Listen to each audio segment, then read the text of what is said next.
I had known Mary for almost 3 years.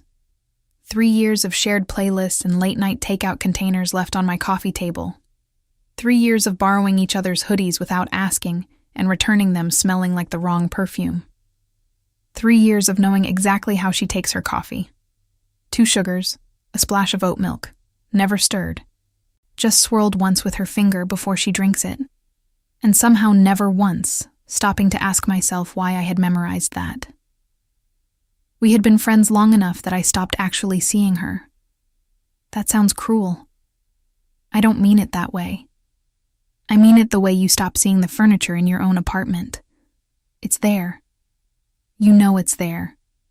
You'd notice immediately if it disappeared, but you don't look at it anymore.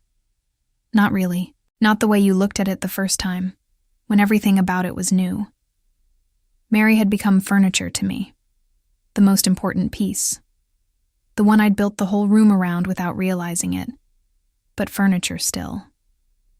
And then one Saturday morning in September, she asked me to help her test a mattress. That was it. That was the whole thing. That was how it started. She'd just moved into her new apartment in Portland, a 1-bedroom on the 3rd floor of a converted Victorian house, with original crown molding and a creaky second step on the staircase, and windows that let in the kind of afternoon light that makes even ordinary things look like they belong in a painting. She had been sleeping on her old mattress for 6 years, and she said it had started to feel like sleeping on a folded tarp, and she'd finally ordered a new one of those compressed foam things that comes vacuum-sealed in a box, and it needed a few hours to expand before it was usable, and she had read somewhere that lying on it while it expanded helped it form to the right shape, and "Come help me test the mattress," she said. Just like that. Casual. The way she said everything. I said sure without thinking. She said great. Come at noon. I'll make eggs. I said okay. And then I showed up at noon. And she opened the door in an oversized white linen shirt and no shoes, her dark hair still damp from the shower. A small wet circle on the fabric between her shoulder blades where her hair had dripped. And something in my chest did something I didn't have a name for yet. I had seen Mary 1,000 times. I had never seen her like that. The light from the windows in the new apartment hit her in a way the light in her old place never had.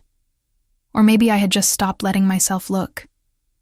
Maybe 3 years of making myself look past her had accumulated into this single moment of overexposure. Like a camera that's been pointed at something too bright for too long, and then suddenly turns toward ordinary light and sees everything. She smiled at me. The same smile she always smiled. Slightly crooked on the left side. 3 small creases at the corner of her right eye when it deepened. I knew that smile. I had cataloged that smile years ago and filed it under friends and moved on. But standing there in her doorway, with the September light behind her, and the smell of eggs and coffee drifting from somewhere inside, and a wet circle on her shirt between her shoulder blades, I could not move the smile back to the right folder. I didn't understand yet what that meant, but something in me did.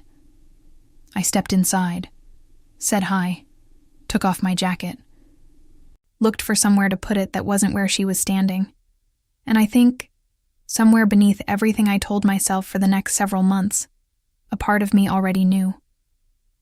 If you want to hear uncensored, too hot for YouTube stories, check out my Patreon in the description.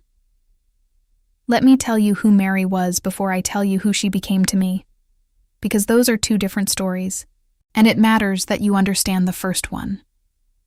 Mary Chen was the kind of person who walked into a room and immediately identified which corner had the worst acoustics, and then stood in it anyway, because she thought corners were interesting. She was the kind of person who remembered the name of your dentist and your sister's dog and the restaurant where you had the worst date of your life. And she filed all of it away without effort, without trying, without even seeming to pay attention. And then referenced it 3 weeks later in a context so specific, you had to ask her how she still knew. She was a graphic designer, good at it in the way that quiet people are sometimes quietly exceptional at things. Not showy about it, not building a personal brand around it, just making work that was genuinely beautiful, and sometimes devastating in that particular way that visual things can be devastating when someone really understands what they're doing. She worked freelance, mostly for nonprofits and small arts organizations, which meant she was never quite comfortable financially, but always surrounded by people doing things she cared about. She had this habit of underlining sentences in books with her thumb, just pressing down with her thumbnail, not marking the page, just tracing the words she wanted to keep. She said she'd done it since she was a kid because she wasn't allowed to write in books growing up, and her body had developed its own workaround. She laughed at the wrong moments. Not from cruelty, from delight. She found joy in unexpected places, and sometimes the joy surprised her as much as it surprised everyone around her, and the laugh that came out was the laugh of someone caught off guard by happiness. It was a strange sound. It made you want to be the thing that caused it. I did not spend 3 years trying to be the thing that caused it. I want to be clear about that. Whatever this is, whatever this was, I did not spend 3 years secretly pining. I did not have a folder somewhere marked with her name. I was not hiding something from myself the entire time. What I was doing was something more subtle, and in retrospect, more interesting. I was being her mirror without knowing it. We met at a mutual friends gallery opening, Jade's opening. Jade, who I'd known from college, and who had moved to Portland 2 years before I did, and kept insisting I'd love it here. I went to the opening to make Jade happy. I stayed because the work was actually extraordinary. Large format photographic prints of mundane architectural details, staircases and light switches and window latches, shot from angles that made them look like alien artifacts. I was standing in front of a photograph of a fire escape when someone next to me said, "The light is doing something here that I don't think the artist planned." I turned. Mary was looking at the print, not at me. She was wearing a black turtleneck and had her arms crossed loosely, head tilted just slightly to the right, and she was absolutely correct about the light. "I think you're right," I said. "It's better than planned," she said. "The best things usually are." We talked for 2 hours. We talked about the photographs, and then we talked about Portland, and then we talked about something she'd read about the way human brains process visual information differently in peripheral versus direct vision. And by the time we remembered to exchange contact information, we had missed the artist's talk entirely. I texted her the next day. She texted back within 4 minutes. That was 3 years ago. Since then, she had become one of the people I could not imagine my life without, the category reserved for maybe 5 or 6 people at any given time, the ones whose absence you feel like a change in pressure. My name is Livia. I'm a music therapist. I work primarily with adolescents in residential treatment, kids who have lost the thread of language and find it again sometimes in sound, in rhythm, in the particular alchemy of making something together with their hands. It's hard work, and it's sacred work, and on the worst days I come home feeling like I've been wrung out and left to dry, and on the best days I come home feeling like I witnessed something that most people don't get to see. Mary always knew which kind of day it had been before I said anything. She had that quality, that particular attunement. She would look at me and just know, and she would respond accordingly, either talking more to fill the quiet or talking less and letting me decompress. I had never had to explain myself to her. I had never had to translate. I used to think that was just what good friendship felt like. I used to think a lot of things. Here is what I knew about who we were. We were 2 women in our early 30s who had built something reliable and warm in a city where it's not always easy to build things that are reliable and warm. We had history. We had shorthand. We had the kind of trust that accumulates slowly and doesn't announce itself. You just wake up one day and realize you would do almost anything for this person without needing to think about it. Here is what I didn't know. That I had been slowly, invisibly, falling in love with her for longer than I had any idea. Here is what I really didn't know. That I recognized something in Mary that lived in the part of me I hadn't yet learned to look at directly. That part of me didn't have a name yet, not one I'd said out loud. Mary was the first person I'd ever met who made me feel like the name might be worth learning. I didn't understand that on the Saturday morning when she opened the door in the linen shirt and the light changed. But my body understood. My body had been understanding for a while. We had a rhythm that had developed organically over 3 years. Tuesday evenings at her place or mine, rotating, cooking something neither of us had made before, and eating it at the kitchen table with our shoes off and talking, until one of us noticed it was past 11, and the other had to work tomorrow. We texted throughout the day, not constantly, but consistently, the way a river doesn't announce every single current. And we had a standing tradition of going to concerts together, always seated venues, always something adjacent to experimental, because Mary liked music that surprised her, and I liked being surprised by music, and somehow our tastes landed in the same place anyway. She called me Liv. Only her. Everyone else used Livia. I had never asked her to shorten it. She had just done it one day and it had stayed, and I had never thought about why it felt like the only true version of my name until much later. The Tuesday before the Mattress Saturday, we had gone to see a quartet at a small venue in the Pearl District. String instruments, contemporary compositions, the kind of concert where the audience sits very still and breathes quietly, because breaking the silence feels like an intrusion. We sat side by side in the dark. Halfway through the second set, the cellist played something that made the air in the room change quality, a phrase so full of longing it became almost physical. And I felt the hair on my arms rise. I turned to look at Mary. She was already looking at me. We didn't say anything. We looked at each other for maybe 2 seconds, and then both turned back to the stage. I spent the rest of the concert trying to decide what had happened. I concluded that nothing had happened.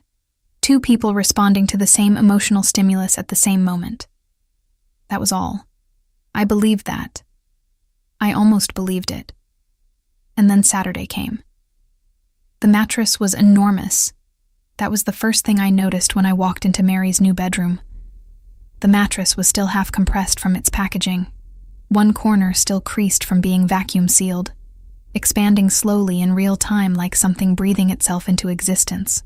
The room smelled like new fabric and fresh paint, and there were unpacked boxes stacked along one wall, and the afternoon light through the single large window was the color of warm honey, and Mary was standing in the middle of all of it eating a piece of toast and looking at the mattress like she was calculating something.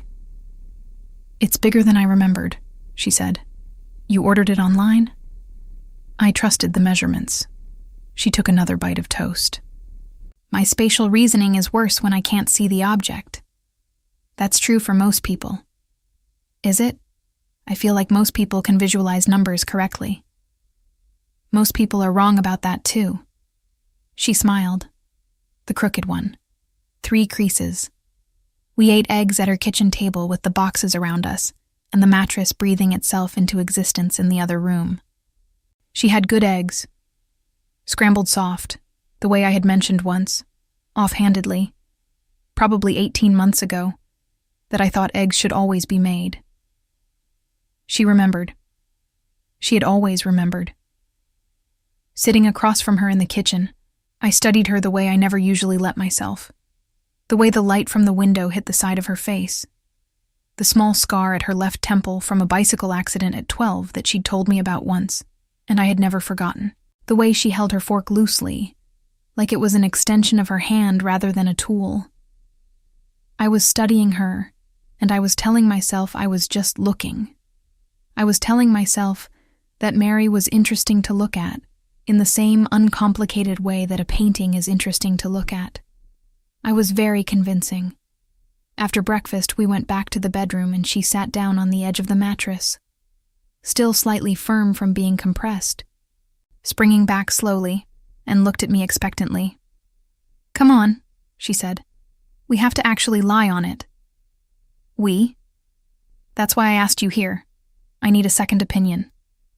A second opinion on a mattress. A mattress is a significant purchase, Liv. You sleep on it for 8 hours a day. You spend more time on your mattress than anywhere else. It is arguably the most important object in any person's life, and yet people just... She gestured. Sit on the edge in the store for 30 seconds and decide. So your solution is to lie on it for an extended period with a friend. My solution is to take it seriously. She patted the space beside her. I sat down. The mattress gave slightly. memory foam, conforming to the pressure, taking shape around me. Mary lay back. Just lay back, simply, like it was the most natural thing. Her arms folded loosely on her stomach, her head tilting to the side to look at the ceiling. "Okay," she said. "Lie down." I lay down. The ceiling of Mary's new bedroom was high. Original Victorian plaster with a small rosette where a light fixture had once been. There was a water stain near the corner that looked like a country I couldn't identify. The afternoon light was softening. We were lying maybe 18 inches apart. I could hear her breathing. "Well," she said. "It's comfortable," I said. "On a scale." "On a scale of what?" "On a scale of how comfortable." "Very comfortable." "More specific." I turned my head to look at her. She was still looking at the ceiling. Her profile from this angle, the line of her nose, the slight upturn at the end, the particular way her jaw settled when she was thinking, was something I had seen before, and something I had never seen before, both at once. My brain was doing something strange, filing this image in the wrong place, or the right place, or a place it hadn't known existed. 8 out of 10, I said. 8. She considered this. What would make it a 10? The question was about the mattress. I know it was about the mattress. But something in the air of that room, something in the 18 inches between us, and the softening light and the sound of her breathing, and the particular angle of her jaw, something made the question land differently, made it feel like it was asking something else. "I don't know," I said. My voice came out smaller than I intended. Mary turned her head. Now we were looking at each other, both lying down, and the proximity was the same proximity it always was when we were close. The kind of physical nearness that friends have, that has never meant anything. But something about the horizontal had changed the math. "The second step creaks," she said after a moment. "What?" "The staircase outside. The second step creaks. I've already started to just step over it automatically." She looked back at the ceiling. I don't know why I said that. "Maybe you're nervous," I said. "About what? New apartment, new mattress, new version of the same life?" She was quiet for a moment. "That's a very specific way to put it. It's how it feels to me. Moving always feels like that. Like you're the same person in a new frame." "Does the frame change the person?" "Sometimes. Depends on the person." She exhaled slowly. Not a sigh. More like releasing something she'd been holding. "I kept the ivy," she said. "The plant. It almost died in the move, but I kept it. I remember that ivy. 3 years I've had it. Somehow it survived my whole previous life situation and is now here, in this new frame." I knew what she meant by previous life situation. Mary had been in a relationship for the first 2 years I knew her, with a woman named Clara, who was also a designer, who I had met a handful of times and liked well enough, but always felt slightly uncomfortable around in a way I had never examined. They had ended things about a year ago, gently by all accounts, without drama. Mary had been sad, but not devastated. She had said once that she felt more herself after the breakup than she had in a long time, which had struck me as both honest and a little heartbreaking. "The ivy is very resilient," I said. "Like some people," she said. She said it simply, without emphasis. But she was looking at the ceiling, and I was looking at her profile, and I felt something tighten in my chest. I looked back at the ceiling. 18 inches. After about 20 minutes on the mattress, we got up and moved back to the kitchen and spent the rest of the afternoon unpacking boxes. I unwrapped the plates while she arranged them in the cabinet. She had good plates, slightly irregular, handmade looking, the kind that are clearly expensive but pretend not to be. I handed each one to her, and she placed it, and occasionally held one up to the light, checking for chips. At one point, her hand and mine were both holding the same plate for a second too long, her reaching, me not yet letting go.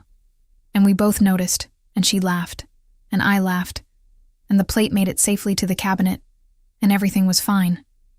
Everything was fine. That's what I told myself on the drive home. Everything was fine, and nothing had happened, and the linen shirt and the ceiling and the 18 inches were just things that happened in the course of a normal Saturday afternoon between two people who were friends. Just friends. Who had always been just friends, and would continue to be just friends, because that was what we were. I said that to myself 3 times on the bridge over the Willamette. I did not entirely believe it by the time I got home. That night I stood in my bathroom brushing my teeth and looked at myself in the mirror for a long time. I was looking for something specific, evidence of something, some visible sign of whatever had happened to me in that bedroom. There was nothing visible, of course. I looked exactly like myself. Dark eyes, the particular shade of olive in my skin from my Italian grandmother, the small dent in my left earlobe where I'd lost an earring in high school and the hole had half closed. Everything normal. But underneath my breastbone, in the place where emotions live before they get language, there was something that felt like recognition. I went to bed. I lay on my own mattress, which was older and slightly softer, and had the particular dip in the middle from years of sleeping in the same position. I stared at my own ceiling, which had no rosette and no water stain, and no softening honey-colored afternoon light. I thought about what I'd said to Mary. The same person in a new frame. The frame changes you sometimes. I thought about the ivy that had survived. I thought about the plate that we had both held at the same time for 1 second too long. I thought about the way she'd looked at the ceiling, arms folded loosely on her stomach, breathing slowly in the afternoon light. And I thought, and this is the thought I should have paid more attention to, the thought I spent the next several months trying to put back in a box. I thought, I want to be the frame she puts herself in. It was a strange thought. It arrived fully formed, and it didn't feel like anything I had constructed deliberately. It felt like something I had found, something that had been sitting there for a while, waiting for the right kind of light. I pushed it away. I am good at pushing things away. But that thought had roots, and roots don't respond to being pushed. The following Tuesday, when I arrived at her apartment for our usual evening, she had hung 2 prints on the wall above the couch. Both her own work, which she rarely displayed, usually claiming she was too close to it to see it clearly. These were older pieces, from before I knew her, large and textured with layers of digital and analog process, something that looked like city grids dissolving into organic shapes. They were extraordinary. I had not known she had made them. "Are those yours?" I asked. "Yes." She seemed almost embarrassed. "I've never seen them. I made them right after my first year in Portland, before I had a proper studio. I was printing at the library." She moved into the kitchen and I heard the sound of the kettle being filled. "I don't usually put my own things up. It feels..." She paused, exposed. "But you did this time." "New frame," she said from the kitchen. I stood and looked at the prints for a long time. They were her. That was the thing. Whatever the images were technically, the grids, the dissolving forms, they were unmistakably, inescapably her. The particular intelligence she brought to everything. The way she saw order and entropy as 2 notes of the same chord. The same quality that made her stand in the corner with the worst acoustics, because she found it interesting. I was looking at the interior of her mind, and I felt something that I did not have a name for, yet opened quietly in my chest. I sat on her couch. I looked at the prints. She came in with tea, and sat at the other end of the couch, and tucked her feet up under her, and handed me my mug. Chamomile, no honey, because she knew. And we watched a documentary about migratory birds that she had queued up, and we talked over it the way we always talked over things, not rudely but continuously, the way you can only do with someone you don't have to perform attention for. It was the most normal evening. I was completely unsettled from the moment I walked in until the moment I left, because I had seen her work on the wall. I had seen inside her, and what I had seen was the version of herself she kept separate from the world, and she had put it up in the new frame, and I had been the first person to see it. I drove home and thought about the prints, and thought about the feeling of looking at something inside someone that they don't usually let out, and I thought, why did she do that now? Why the new apartment? Why did she let me see? And then I thought, stop. Stop it. She's your friend. She put art on her wall. This is not a message. This is a Tuesday. I went to bed. I did not sleep well. October came. I want to tell you about October, because October is when things began to shift in a way that I could feel but could not yet name. When the distance between what I knew and what I felt started to become impossible to maintain. The weather changed. Portland in October has a particular quality, not cold yet, but anticipatory, like the city is gathering itself.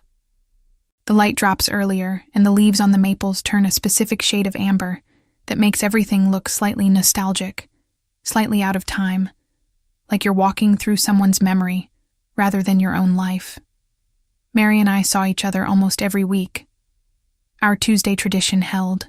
We added occasional weekend mornings, coffee at the farmer's market, or a walk along the waterfront, or sometimes just sitting in her apartment with the big windows and the new mattress, and the 2 prints and the ivy she kept watering, even though it still looked precarious. I started noticing things I had not noticed before. Or rather, I started noticing that I had always noticed them and had been deliberately not looking. The way she moved through a room, not with urgency, with intention. She never appeared to rush, but she was never slow. She was always exactly where she meant to be. The way she listened.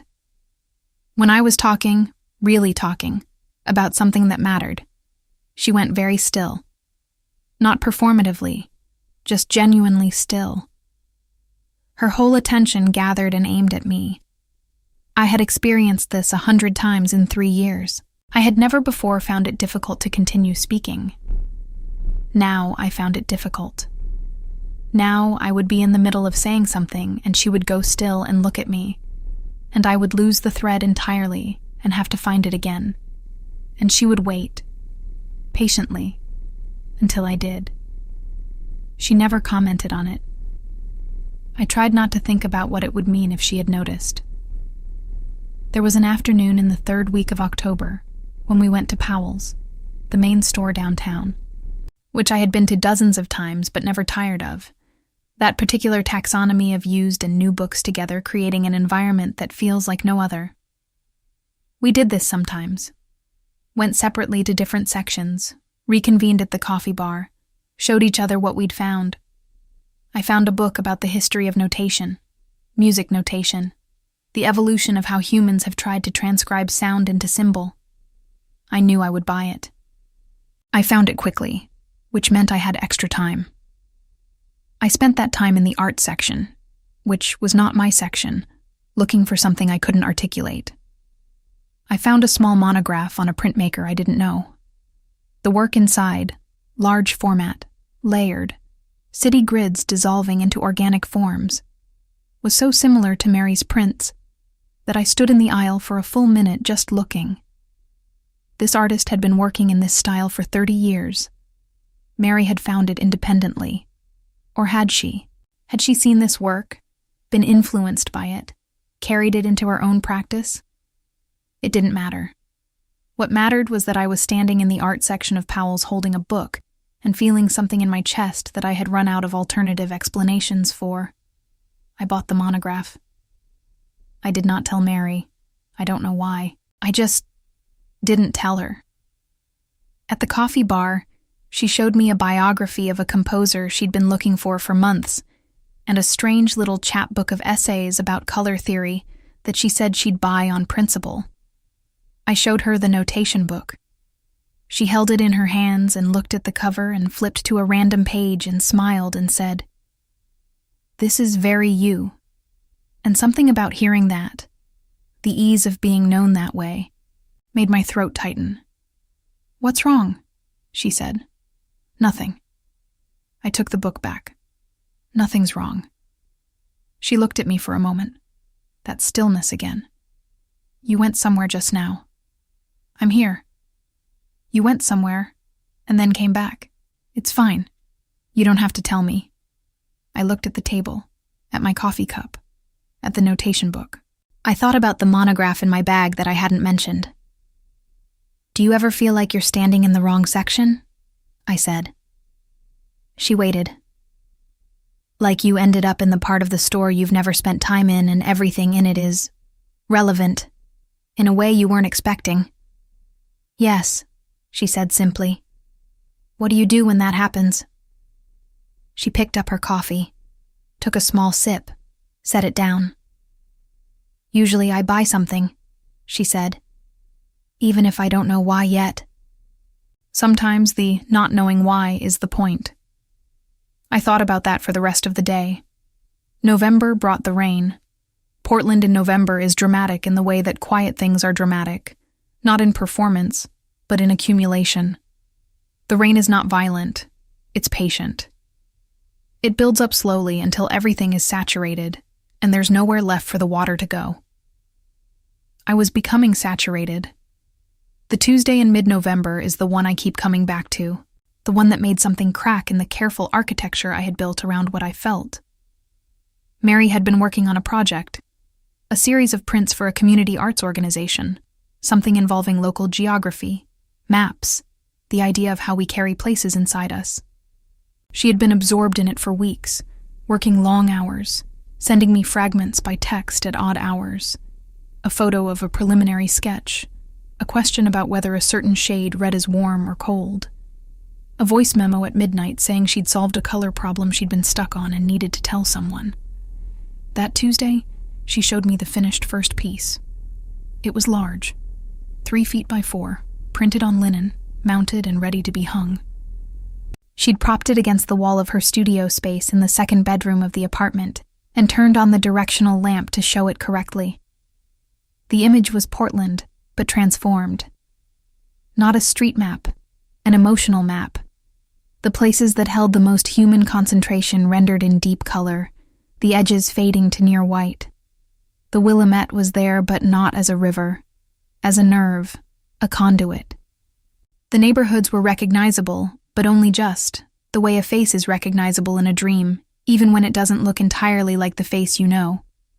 And in the center, the part that held the most color, the deepest saturation, was a part of the city that I recognized immediately. The Pearl District, the street with the small venue where we'd seen the quartet in September, the exact block. I didn't say anything.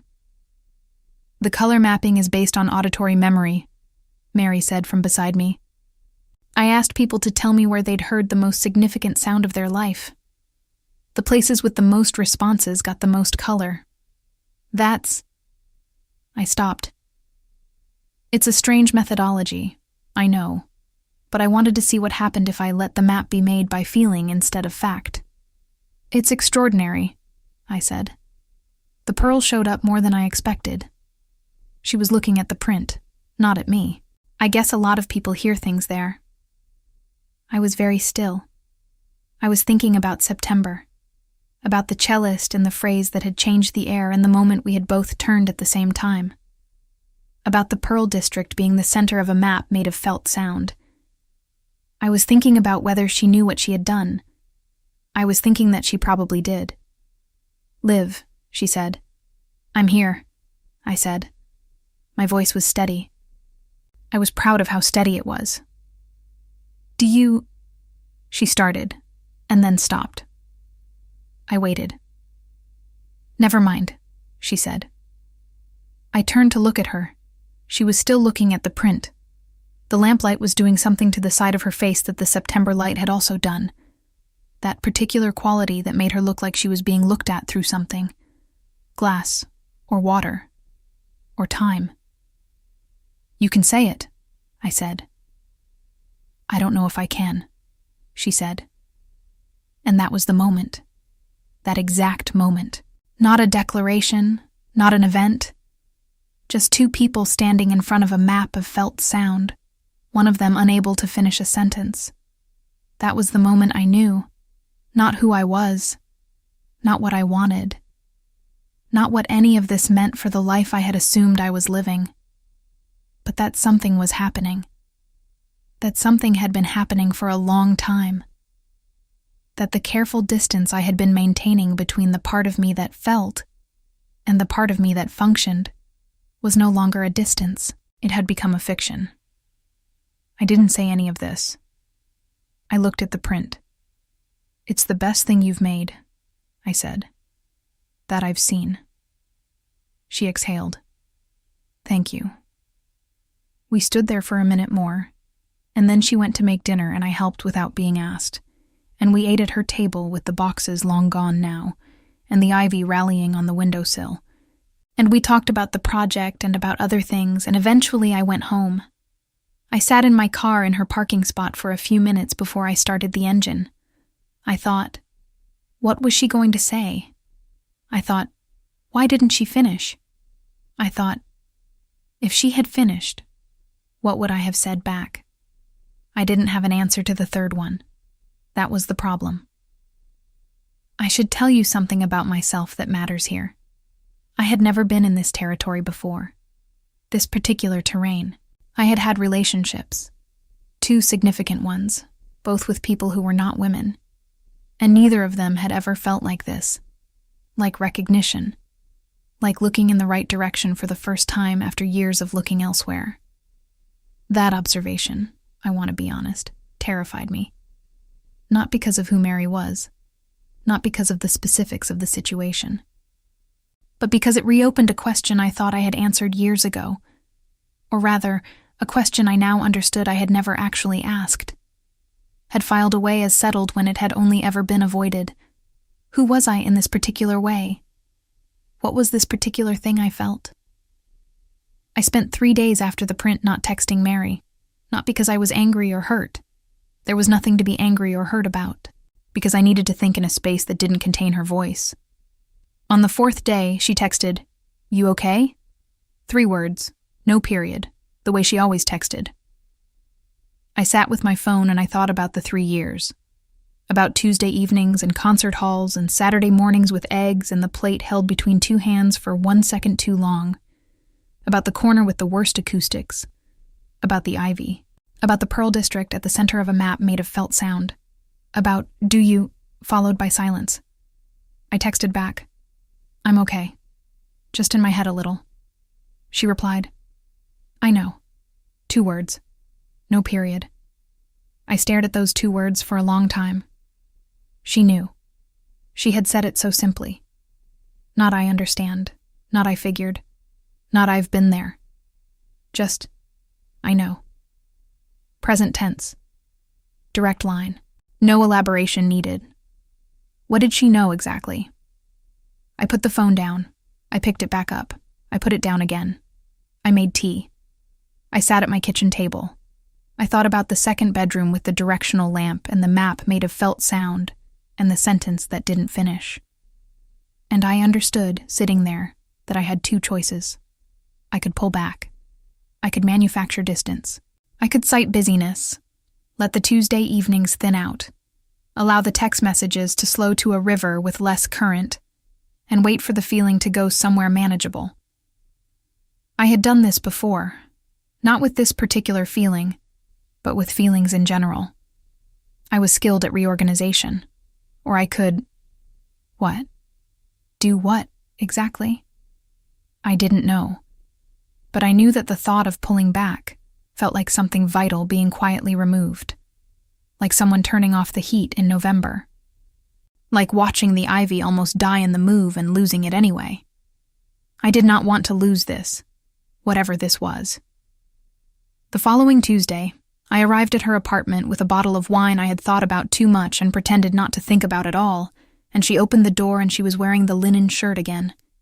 The same one from September, now washed, but the same shirt. And I stood in the doorway for a moment before stepping inside. I thought about what I was going to say, I said, before I'd planned to say anything. She looked at me. When? After the print. You started to say something, and then you stopped. And I've been thinking about it. She stepped aside to let me fully in. She took the wine from me without looking at it. She set it on the counter. She turned to face me. Do you want me to say it? She said. My heart was doing something irregular. I think, I said carefully, that I'm trying to figure out if I want you to say it before I figure out what I'm going to say back. She nodded slowly. Okay. That's probably frustrating. No. She said it immediately. It's honest. She looked at the counter, at the wine. Can I tell you something that isn't the thing I didn't say? Something adjacent? Yes. She leaned against the counter. When I was putting the print together, the map, I realized partway through that I had colored the pearl darker than any of the other places. Before I'd done the research, before I'd sent out the survey, I had just assigned it that weight without thinking. And when I got the survey results back, the data confirmed it. But the data wasn't why I had done it. I waited. I knew why I had done it, she said. I knew exactly why. She looked at me directly. And I think you know why, too. The kitchen was very quiet. Outside, the November rain was doing its patient thing against the window. I might, I said. But you're not sure yet. About some things. About myself. Some things I'm less sure about than I thought. She nodded again. There was nothing impatient in it. Okay. That's all you're going to say? Okay means I hear you, she said. Okay means I'm not going anywhere. She pushed off the counter and moved to the drawer where she kept the wine opener. We should open this and make dinner. We should. And live? Yes. She was looking at the wine bottle, working the opener in. I colored it dark because I wanted to. Not because the data told me to. I make that distinction on purpose. She looked up. Just so you know. I swallowed. I know, I said. And that was it. That was all that night. We made dinner and drank the wine and talked about other things, and she did not push and I did not pull away, and the rain continued its patient accumulation outside the window. But something had been named. Not fully. Not clearly. But enough that we both knew the room we were standing in. The week after that, I went to see my therapist. I want to include this because it matters. I had been seeing a therapist named Dr. Okafor for 2 years, primarily to process the particular kind of secondary trauma that comes from working with adolescents in crisis, and she was one of the clearest, most grounded people I had ever encountered. I trusted her the way you trust certain voices. Absolutely. But with the understanding that they can only work with what you give them. I gave her everything that day. The mattress morning, the print, the unfinished sentence. The text that said I know. The wine bottle and the wine opener and the statement about coloring dark before the data said to. I also gave her the thing underneath all of it. The question I had never asked myself directly. She listened. She asked a few clarifying questions in the way that good therapists do, not leading, not interpreting, just widening the space I was already in. At the end, she said, "What are you afraid of?" I had to think about it. "Getting it wrong," I said. "Getting what wrong?" "Myself." I paused. I've understood myself in a particular way for a long time, and now I'm not sure the understanding is accurate. And I don't know if I'm afraid of being wrong, or afraid of what it means to be right. What would it mean to be right? I looked at the plant she kept in the corner of her office. Small, green, thriving. It would mean the last 32 years were not wrong, I said slowly. Just incomplete. Which is both better and harder than being wrong. She let that sit. And the other part, I added. The part about Mary specifically. If this is what I think it is, what I think I feel, then I am standing in front of something enormous, and enormous things are terrifying even when they're good. Especially when they're good, Dr. Okafor said. I looked at the plant again. Especially when they're good, I agreed. December arrived, and with December came the thing I had been most afraid of, which was not Mary's feelings, or my feelings, or the question of what we were, but the interference of the world outside us. Our friend Jade, the mutual friend, the one whose gallery opening had introduced us, threw a holiday party. It was the kind of party Jade threw, large, warm, chaotic in the good way, a mix of artists and musicians and therapists and non-profiteers and people who were hard to categorize. In Jade's apartment, which was painted 4 different colors and had strings of lights everywhere, and a collection of plants so extensive they required a watering schedule. Mary and I arrived separately. I got there first. I was talking to Jade's friend Simone, who was a ceramicist I'd met a few times before, when Mary walked in. She was wearing something I hadn't seen. A dark green dress, simple, with sleeves that hit just above her wrist. Her hair was down.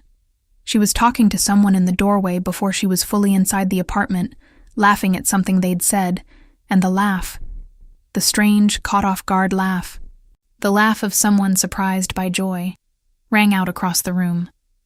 I lost the thread of what Simone was saying, not gracefully, fully. Mid-sentence. I had to ask her to repeat herself. Simone repeated herself. I responded. I stayed present in the conversation. But something in my peripheral vision tracked Mary across the room without my permission for the rest of the conversation. Later, when we found each other in Jade's kitchen, Mary poured 2 glasses of wine without asking me which one I wanted and handed me the right one. The red, not the white, the one she knew. And leaned against the counter, the way she always leaned against counters, and looked at me with an expression I couldn't quite read. "You okay?" she said.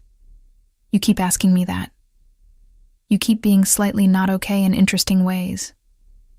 I laughed despite myself. "I'm fine."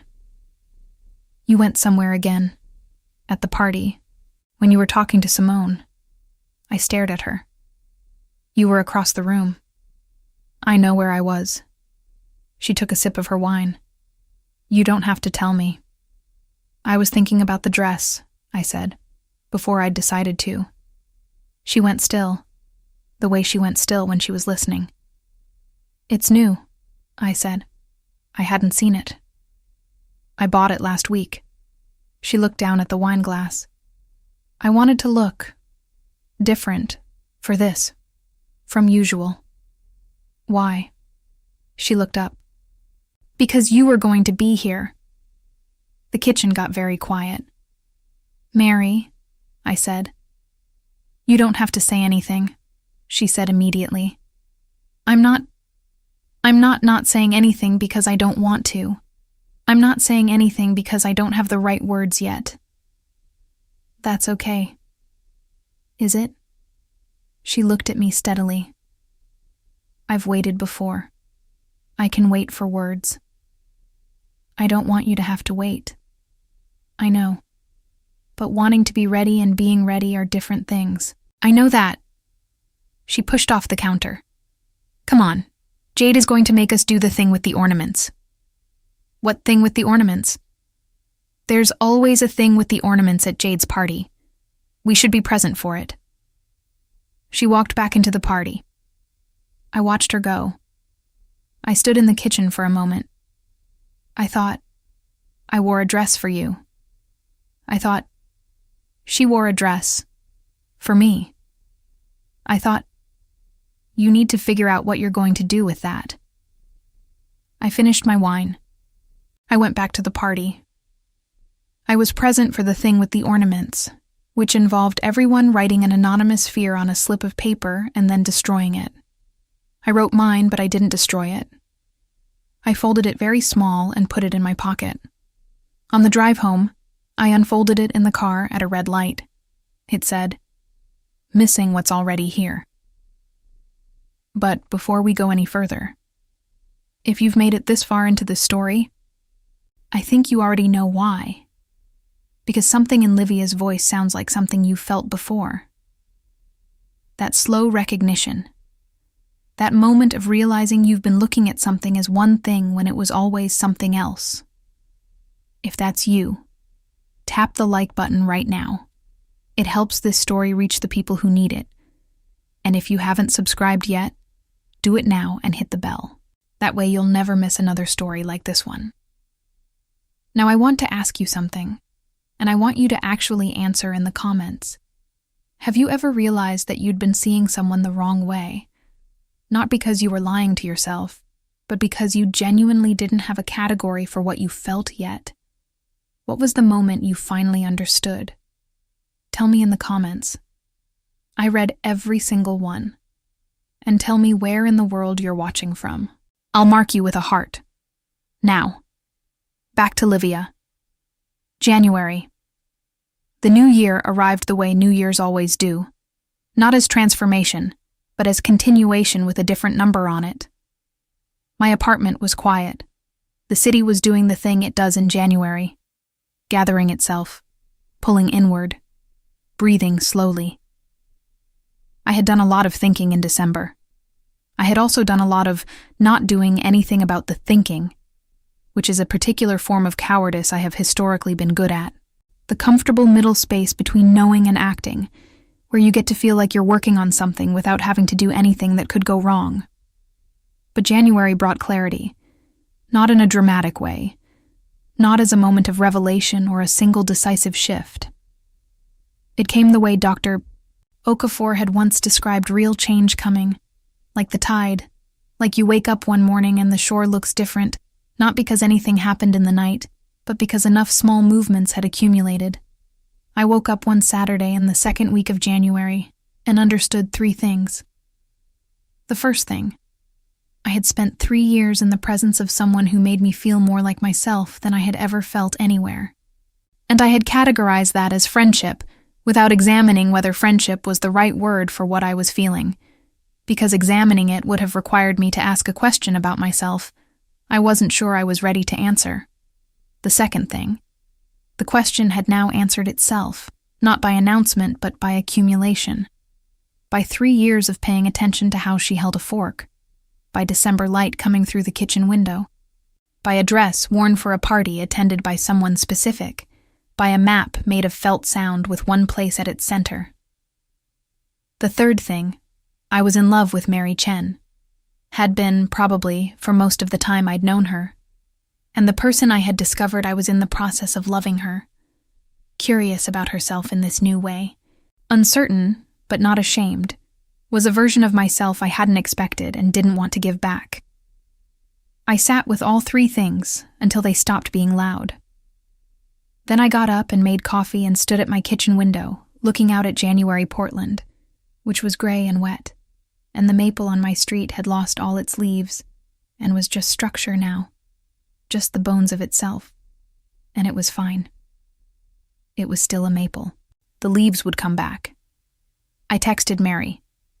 "Can I come over?" She replied in under 2 minutes. "Yes, I'm home." I drove to her apartment. I took the stairs slowly, stepping over the second step automatically the way she'd said she had learned to do. I knocked. She opened the door. She was in the linen shirt again, the September shirt. She must have known. Or maybe she hadn't thought about it. But she was wearing it, and the light in the hallway was the same kind of morning light that the apartment had had that first Saturday, and the smell of coffee drifted from inside. I looked at her. I looked at her the way I had looked at her that September morning, when something had cracked open. But this time without the confusion. without the scramble to file the look somewhere safe. Just looked. "Hi," she said. "Hi." She stepped back. I came inside. The ivy was on the windowsill, greener now than it had been in September, actually thriving, actually in its element, the light hitting it from the right angle for the first time. The 2 prints were on the wall above the couch. The plates were in the cabinet. Everything in the apartment had found where it belonged. "Do you want coffee?" she said. "In a minute," I said. She turned to look at me. I was still standing in the living room, coat on, not having moved toward any of the usual settling-in gestures. Not the coat hook, not the couch, not the kitchen table. "You have something to say," she said. "I have several things to say." "Okay?" "They're not easy to say." "Okay." "Can you stop saying okay?" The corner of her mouth moved. Technically, I could. "Mary, I'm sorry."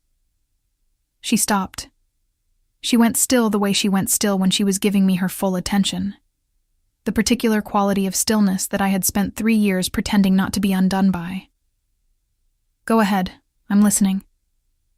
I looked at the ivy. I looked at the prints. I looked at the plates visible through the glass cabinet front. I looked at her. "I went to the art section at Powell's in October," I said. "And I found a monograph of work that looked like yours, like your prints. And I bought it and I didn't tell you, and I've been thinking about why I didn't tell you. And I think it's because I was keeping something for myself that was about you. And I didn't want you to see it yet, because if you saw it, then I would have to see it too." She was very still. "And then you made the map," I said. "And I saw where you put the most color. And I knew. And you started to say something and you stopped. And I have been thinking about what you were going to say ever since." A long moment. "I know," she said, quietly. "And I went to my therapist. And I've been thinking about myself in a way that I hadn't let myself think before. About who I am in this specific way that I had never directly asked, because I think I was afraid of what the answer would cost. And it turns out..." I stopped. Swallowed. "It turns out the answer doesn't cost as much as the not asking. The not asking costs everything." Mary's hands were loose at her sides. She wasn't moving toward me. She was waiting with the particular patience of someone who has learned how to do it, without it becoming resignation. "I'm in love with you," I said. 3 words, and then more.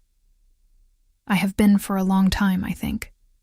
Longer than I knew. And discovering that I feel this, about you, has also made me understand something about myself that I hadn't understood.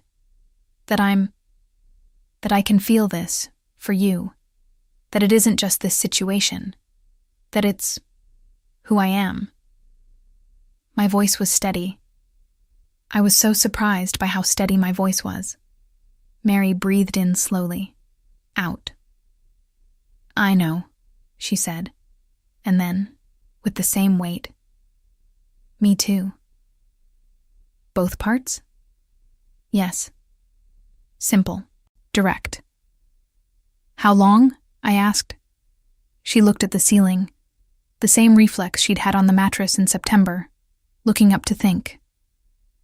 "The quartet," she said. "September. When we looked at each other at the same time. I had already known something before that, but that was when I couldn't reorganize it anymore." I thought of the moment, the cellist, the phrase that had changed the air, the 2 seconds of looking at each other in the dark. "That was months ago," I said. "Yes. You waited.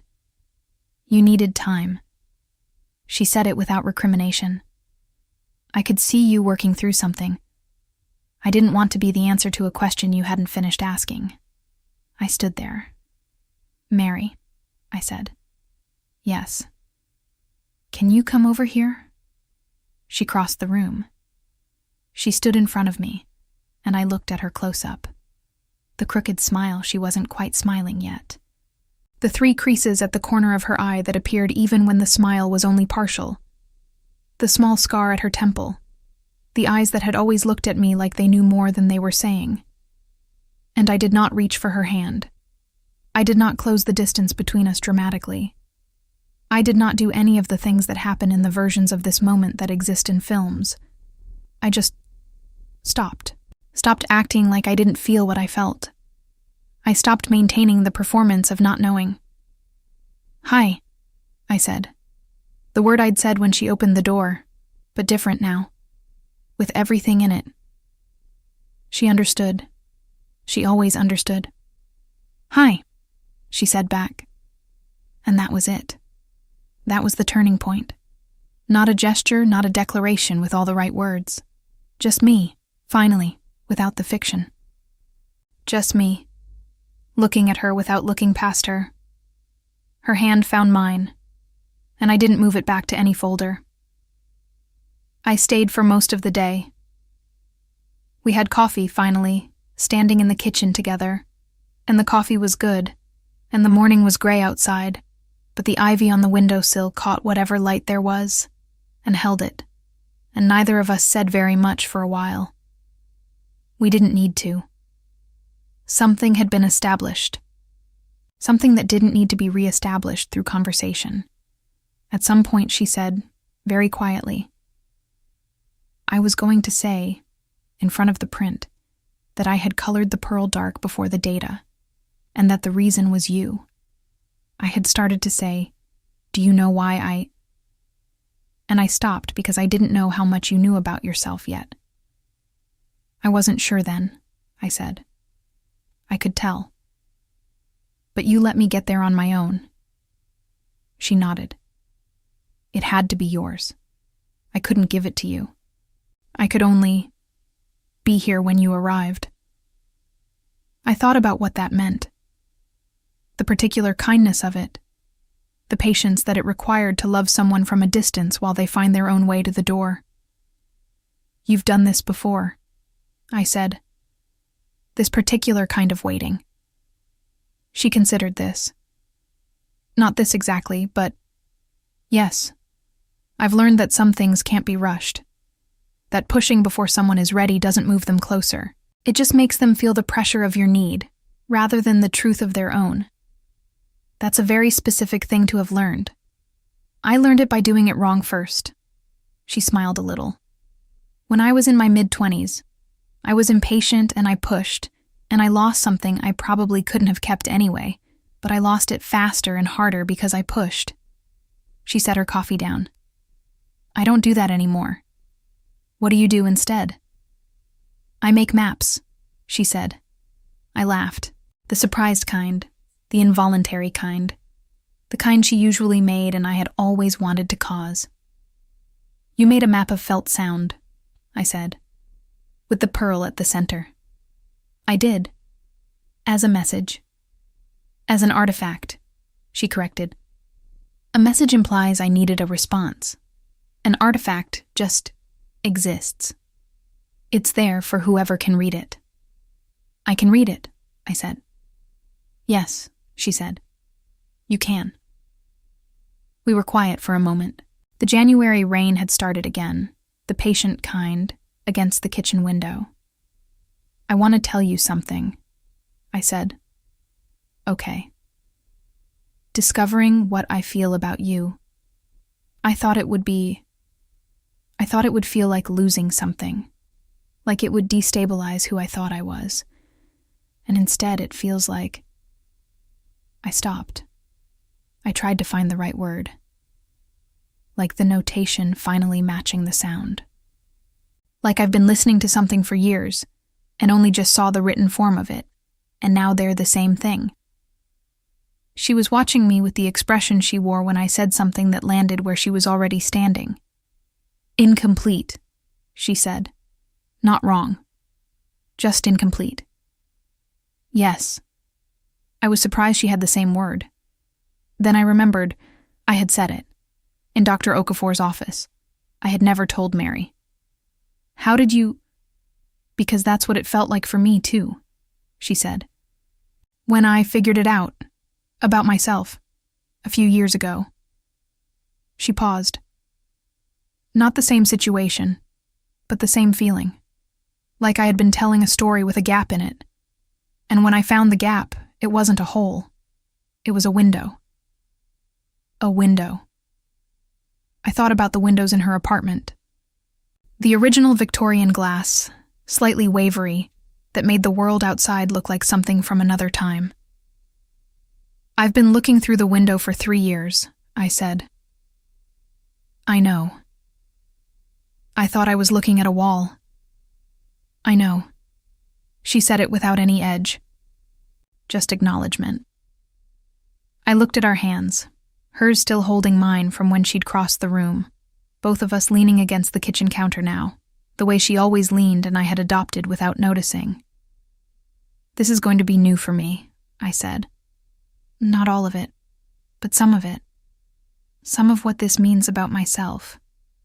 I'm still finding the language. I know that too. You're not, I paused. You're not worried that that you don't know what you want?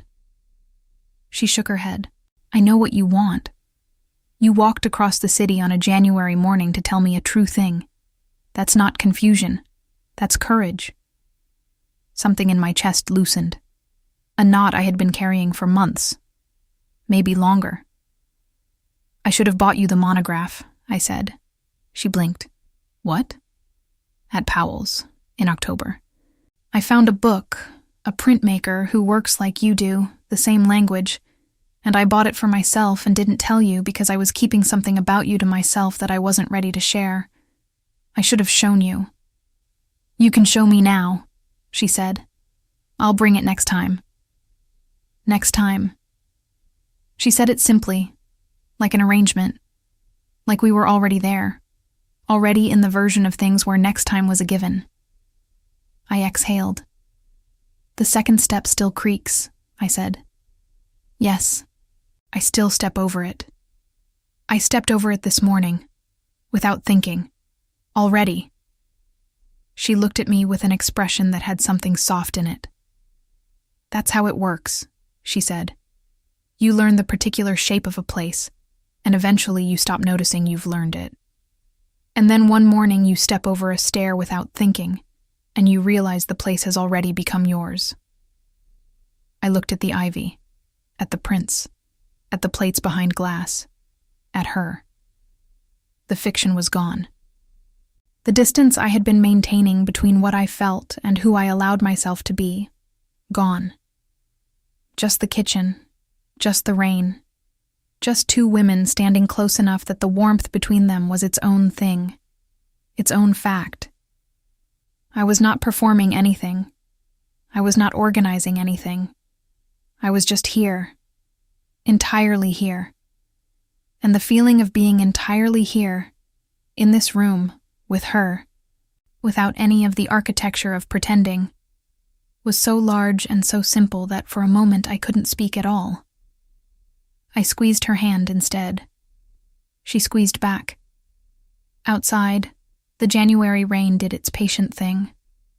The ivy caught the light. The second step waited for the next person who would eventually learn to step over it. And I stood in the kitchen of the apartment that had become a new frame for a woman I had been seeing without seeing. And for the first time in 3 years, or possibly the first time in my life, I stopped looking past her. I looked at her. I saw her. I let her see me. That was it. That was the whole thing. That was how it ended, or how it began. Not with a speech. Not with all the right words finally arranged in the right order.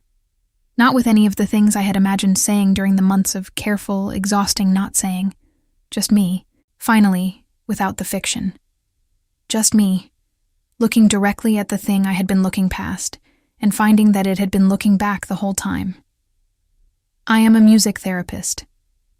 I spend my days in rooms with young people who have lost their words, finding the language underneath the language, the one that lives in sound and rhythm and the particular vibration of a chord that suddenly means more than any sentence ever has. I have always believed in that. in the communication that happens below the level of language, in the truth that arrives through the body before the mind catches up. What I learned this year, what Mary, and this particular journey of discovering myself through her, is that the same principle applies to love. That sometimes the heart understands before the mind has finished asking. That the notation exists before you see the page it's written on. And that the bravest thing you can do is not the grand declaration, not the perfect word chosen at the perfect moment. The bravest thing you can do is simply stop pretending you don't hear the music. I stopped pretending. And everything that happened after that, everything I am still in the middle of, everything still unfolding, started from that single, ordinary, terrifying, liberating moment of stopping. If this story touched something in you, something you've been trying to reorganize, some folder that keeps filing things in the wrong place, write Intira in the comments. Let me know you heard it. And if you want to keep listening to more stories like this, more honest things, more of the particular sound of a heart deciding to be true, the next one is waiting on your screen right now. Thank you for being here. Until next time. If you want to hear uncensored, too hot for YouTube stories, check out my Patreon in the description.